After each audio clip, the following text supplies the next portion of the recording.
சந்தியா ராகம் சரியில்ல. இன்னைக்கு என்ன நடக்க போகுதுன்னு பார்க்கலாம். வாங்க வீடியோக்குள்ள போலாம். தனாவுக்கு அதே வேலையா விக்கல் நிக்காம வந்துகிட்டே இருக்குது. கதிர் பார்த்துட்டு தண்ணி குடுக்குறாங்க. மறுபடியும் விக்கல் தூக்கிட்டே இருக்குது. என்ன சொனுக்கு அப்படின்னு கேட்க, நானா பண்ணிட்டு இருக்கேன். தானா விக்கல் வருது. நான் என்ன செய்யுங்கிறாங்க. விக்கல் நிக்கிறதுக்கு வெறும் சாப்பாடு குடுக்குறாங்க. மறுபடியும் விக்கல் தூக்கிட்டே இருக்குது. ஷாக் ட்ரீட்மெண்ட் கொடுத்தா தான் இது சரியா இருக்கும் அப்படின்னு சொல்லிட்டு தனா என்னை மன்னிச்சிட்டுன்னு சொல்லி தனாவை கட்டிப்பிடிச்சு முத்தம் கொடுத்துட்றாங்க. விக்கல் தானா நின்னுருது. விக்கல் நிக்கிறதுக்கு ஷாக் ட்ரீட்மெண்ட் கொடுத்தா விக்கல் நின்னுடும்னு சொல்லியிருக்காங்க. அதனால தான் நான் இப்படி பண்ணிட்டேன் அப்படின்னு சொல்லிட்டு குடுக்குடுன்னு ஓடிடுறாங்க. என்னது இனிமே விக்கல் அடிக்கடி வரும் போல இருக்கு. திடீர்னு கிஸ் பண்ணிட்டானேன்னு நினைக்கிறாங்க தானா. ரகுராம் வீட்டுக்கு ஒருத்தர் வந்து பரமேஷ் சாமியார்னு ஒருத்தர் வந்திருக்காங்க. போற வழியில கார் ரிப்பேர் ஆயிடுச்சு. அவங்கள வெளியில நிக்க முடியாது. கொஞ்ச நேரம் உங்க வீட்டுல தங்க வச்சுக்கலாமான்னு வந்து ரகுராம் கிட்ட கேக்குறாங்க.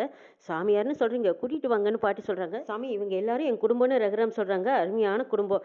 எப்ப உனக்கு நீ உயிர் பொழைச்சு வந்திருக்கியே, உனக்கு உடம்பு பரவாயில்லையான்னு மணிவண்ணன் கேட்கும்போது அங்க இருந்த எல்லாத்து முகத்திலயும் ஆச்சரியம் தெரியுது. ஒருத்தர் முகத்தை பார்த்தாவே நான் அவங்க ஜாதகத்தையே சொல்லிடுவேன். ஊருக்கே நியாயம் சொல்ற நீதிமான் வீடு இது. இவன் பயிற்சியில எல்லாம் நீ ஜெயிச்சிட்டியா? உன்னை பார்த்தாவே ஏதோ சாதிப்பேன்னு தெரியுது. பெத்தவங்களுக்கு பேர் சேர்க்கிற மாதிரி முகத்துல சாமுந்திரிகா லட்சணம் தெரியுதுங்கிறாங்க சாமி. ஆத்மாவையும் பார்வதியும் பார்த்து, ஏமா நீங்க 2 பேரும் நல்லா இருக்கீங்களா? வெளியில இருந்தெல்லாம் கலக வர வேண்டியதே இல்லை, நீங்களே பொறுமை இந்த வீட்டுக்கு அப்படி வெளிச்சமா சொன்னதும், ஐயோ சாமி எல்லாம் புட்டு புட்டு வைக்கிறீங்களே, கரெக்டா சொல்றீங்க சாமி. அப்பனே இதெல்லாம் நான் சொல்லல, எனக்கு அப்ப ஈசை எனக்கு சொல்லுவான், நான் சொல்லி சாமி அப்படியா அப்படின்னு சொல்லிட்டு எல்லாரும் பயபக்தியோட பாக்குறாங்க. சாமியை தண்ணியை குடிச்சிட்டு சாருவா பாக்குறாங்க. ஏமா இப்படி வா அப்படின்னு சொல்லவும் வந்து நிக்கிறாங்க. ஆமா உனக்கு சமயத்தில் தானே பார்வை போச்சுங்கிறாங்க.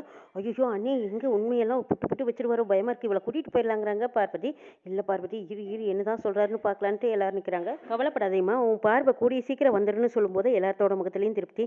ஆமா சாமி, இந்த பொண்ணுக்கு நல்ல மாப்பிள்ளையா பார்த்து கல்யாணம் பண்ணி வைக்கிறேன்னு நான் வாக்கு கொடுத்துருக்கேன். அதனாலதான் இங்கேயே இந்த பொண்ணு இருக்கான்னு சொல்றாங்க ரகுராம்.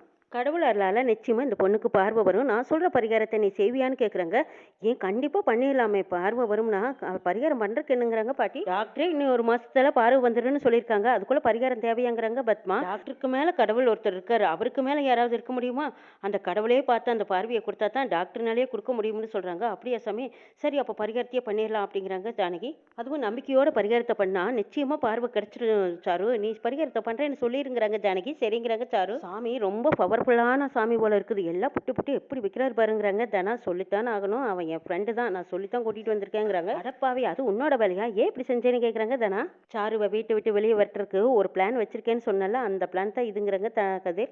ஏண்டா கதிர் இப்படி பண்ணின, வீட்டில் மட்டும் யாருக்காவது தெரிஞ்சதோ அவ்வளவுதான் நீ தொலைஞ்சாங்கிறாங்க. அதெல்லாம் ஒன்றும் தெரியாது, இன்னும் நடக்கிற வேடிக்கையை பாருங்கிறாங்க கதிர். ஏமா இன்னைக்கு நிறைஞ்ச பௌர்ணமி, நீ பக்கத்தில் இருக்கிற அம்மன் கோயிலுக்கு போ. ஆனா இப்பவும் கேட்குறேன், அந்த பரிகாரத்தை நீ செஞ்சிடுவியா அப்படின்னு திரும்ப திரும்ப கேட்குறாங்க. அதெல்லாம் செஞ்சிடுவா சாமி, நீங்க பரிகாரத்தை சொல்லுங்கிறாங்க பத்மா. என்ன பரிகாரம் என்னாலும் அவ கண்ணு வரதுக்காக செஞ்சிடுவாங்கிறாங்க பார்வதி. ஐயோ அத்தை எதுக்கு இந்த பரிகாரம் எல்லாம்னு கேட்குறாங்க சாரு. கம்மனேர் இந்த பரிகாரத்தை எல்லாம் செஞ்சினா தான் உன் மேல இந்த வீட்டில் எல்லாத்துக்கும் ஒரு நல்ல அபிப்பிராயம் வரும், நீ செய்யறேன்னு சொல்லுங்கிறாங்க பத்மா. கோயிலுக்கு போய் முட்டியை போட்டு அது உப்பு மேலே அடிப்பிரதட்சணை பண்ணால் கண்டிப்பாக பார்வை கிடைக்க வாய்ப்பு இருக்குதுங்கிறாங்க. ஐயோ முட்டியை போட்டு அது உப்பு மேலே அடிப்பிரதட்சணமா அப்படின்னு சாரு வாயை பழக்கிறாங்க. 2வது பரிகாரம், அடிப்பிரதட்சணை முடிஞ்சதும் கையில் பூச்சட்டி ஏந்தி கோயிலை சுற்றி வரணும். பூச்சட்டி ஏந்தி 3 சுற்றி சுற்றி வந்து அம்மனுக்கு மனசார நினச்சி வந்து அங்கே தீபம் ஏற்றி வச்சிங்கன்னா கண்டிப்பாக அந்த அம்மன் உனக்கு பார்வை கொடுப்பாமா, உனக்கு பார்வையும் கிடைக்கும், கல்யாணமும் நடக்கும். பரிகாரம் செய்கிறேன்னு சொன்ன பரிகாரத்தை கண்டிப்பாக செஞ்சிடணும். செய்யாமல் விட்டா அது பெரிய தப்பாயிரும், தெய்வ குத்தமாயிடும். கண்டிப்பாக இந்த பரிகாரத்தை செஞ்சிடுங்க. இதை செய்யாமல் விட்டுட்டீங்கன்னா தெய்வ குத்தமாயிடுமா அப்படின்னு சொல்லிட்டு தீர்த்தத்தை போட்டுடுறாங்க.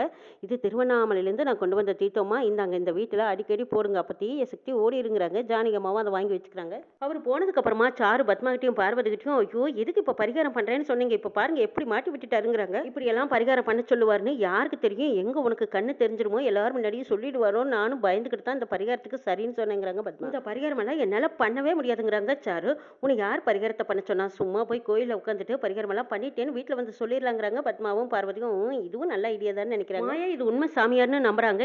மாயா இது உண்மையான சாமியார் கிடையாது, எல்லாம் நடிப்புங்கிறாங்க. தானா அவன் என்னோட ஃப்ரெண்டு தான், நான் தான் அவனை சொல்லி கூட்டிட்டு வந்தேங்கிறாங்க கதிர். டேய் ஏன்டா இப்படி எல்லாம் பண்ணனேன்னு மாயா கேட்கவும், ஆமா இந்த சாரு ஏதோ ஐடியாவோட தான் வீட்டுக்குள்ள வந்திருக்கா, அவளை வெளியே அனுப்புறதுக்கு தான் நான் இப்படி ஒரு ஐடியா பண்ணேன்னு கதிர் சொல்றாங்க. சரி அவ உண்மையிலுமே பரிகாரத்தை பண்ணுவாளான்னு கேட்கறாங்க தானா. கோயிலுக்கு போய் சும்மா பரிகாரத்தை பண்ணிட்டேன்னு வந்துட்டானா என்ன செய்யறதுங்கிறாங்க கதிரும் தானாவும். நீங்க 2 பேரும் கவலையை விடுங்க, அவ கண்டிப்பா இந்த பரிகாரத்தை பண்ணுவா, நான் மீதி பிளான் நான் போட்டுக்கிறேங்கிறாங்க மாயா. சாரு சாமி சொன்னது எல்லாம் கேட்டியா, கண்டிப்பா நீ இந்த பரிகாரத்தை பண்ணினா உனக்கு கண்ணு தெரியும் சாருங்கிறாங்க பாட்டி.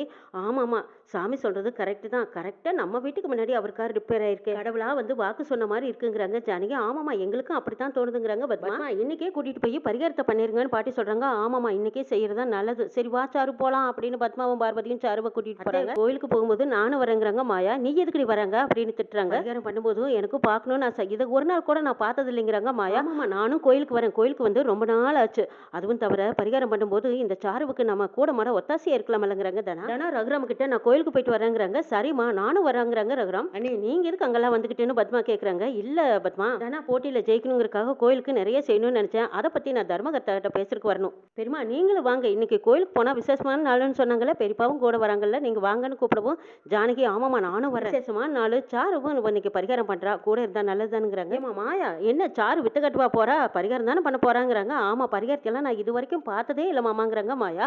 அப்படியா சொல்ற, டே சீனு அப்ப வாடா நாமளும் போலாங்கிறாங்க மணிவண்ணன். எல்லாரும் ஆளுக்கு அவங்க வரேன்னு முடிவு பண்ணதுக்கு அப்புறமா பத்மாவுக்கு சரியான கோவம் சீரிக்கிட்டு வருது. என்ன நினைச்சுக்கிட்டு இருக்கிறீங்க எல்லாரும், கோயிலுக்கு நான் வரேன்னு வரீங்க, நம்ம எல்லாரும் என்ன திருவிழாவுக்கா போறோம். பத்மா என்ன இப்படி பேசிட்டு இருக்கேன், நம்ம எல்லாருமா சேர்ந்து கோயிலுக்கு போய் ரொம்ப நாள் ஆச்சுல்ல, இன்னைக்கு போனா என்ன தப்புன்னு கேட்குறாங்க மணிவண்ணன். ஆமா சித்தப்பா நானும் வரேங்கிறாங்க கதிர். குடும்பத்தோட எல்லாரும் கிளம்பி கோயிலுக்கு போலான்னு முடிவு பண்ணிட்டாங்க. எங்க பார்வதி பத்மா 2 பேரும் ஐயோ என்ன நீ இது, குடும்பமே கிளம்பி வராங்க, பரிகாரத்தை கண்டிப்பா பண்ணித்தான் ஆகணும் போல இருக்குன்னு பதட்டப்படுறாங்க. கோயிலுக்குள்ள வந்ததுக்கு அப்புறமா சாரு என்னால இந்த பரிகாரத்தை பண்ண முடியாதுங்கிறாங்க. ஐயோ சாரு நீ கண்டிப்பா இந்த பரிகாரத்தை பண்ணித்தான் ஆகணும், குடும்பமே கிளம்பி வந்திருக்காங்க, அவங்களுக்காகவாவது இந்த பரிகாரத்தை செஞ்சுதான் ஆகணும், அப்படி செய்யலினா உன் மேல சந்தேகம் வந்துருச்சு சாரு. மாயா கதிர் தானா 3 பேரும் பார்த்துட்டு அவ்வாறு எப்படி பயந்துட்டு வராங்கிறாங்க. ஆமா கண்ணு தெரியாதுன்னு போய் சொன்னால, இப்ப பரிகாரத்தை அவ என்னமா பண்ண போறா பாரு, அரோகரா அரோகரா சொல்லிக்கிட்டு வராங்க.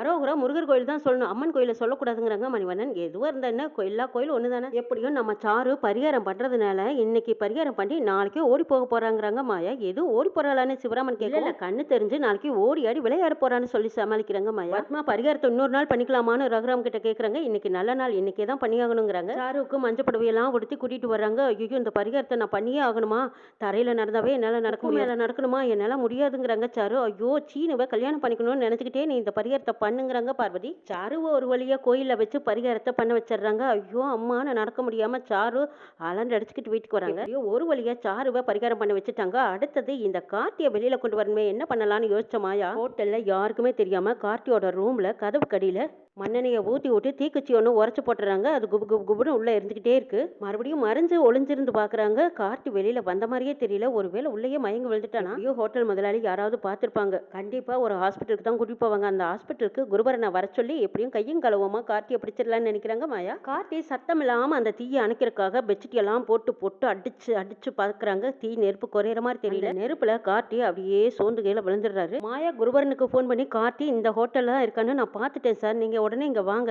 நான் அவன் இருந்த ரூமில் நெருப்பு கொளுத்தி போட்டுட்டு இருந்தும் அவன் இன்னும் வெளியே வரல. ஹோட்டலுக்கு பக்கத்தில் இருக்கிற ஹாஸ்பிட்டல் எல்லாம் செக் பண்ணி பார்த்தா கண்டிப்பாக இந்த கார்த்தியை பிடிச்சிடலாம் சாருங்கிறாங்க மாயா. அப்படியா சொல்ற, சரி வரேன்ட்டு வர்றாங்க குருபரன். குருபரன் எல்லா ஹாஸ்பிட்டலையும் செக் பண்ணி பார்த்துட்டு மறுபடியும் மாயாவுக்கு ஃபோன் பண்ணி எங்கேயுமே இல்லைன்னு சொல்லிடுறாங்க. அவனை பிடிக்கிறேன்னு சொல்லிட்டு இந்த மாதிரி எல்லாம் கொளுத்தி போடுற வேலை வச்சுக்காதீங்க, மற்றவங்க உயிருக்கு ஆபத்து வந்துருமில்ல. குருபரன் சொன்னதுக்கு அப்புறமா மாயா சாரி கேட்டுட்டு போனை வைக்கிறாங்க. எப்படித்தான் இவனை கண்டுபிடிக்கிறது, கையும் களவுமா பிடிக்கவே முடியலையே, கண்ணெதர பார்த்தும் இப்படி நழுவ விட்டுட்டோமேன்னு நினைச்சிட்டு இருக்காங்க மாயா. திரும்பவும் மாயாவுக்கு ஒரு சான்ஸ் கிடைக்குது. அது எந்த மாதிரி ஒரு சான்ஸ் கிடைச்சிருக்கு, எப்படி கார்த்தியை பிடிக்கிறாங்கன்னு நாளை சொல்ல பார்க்கலாம்.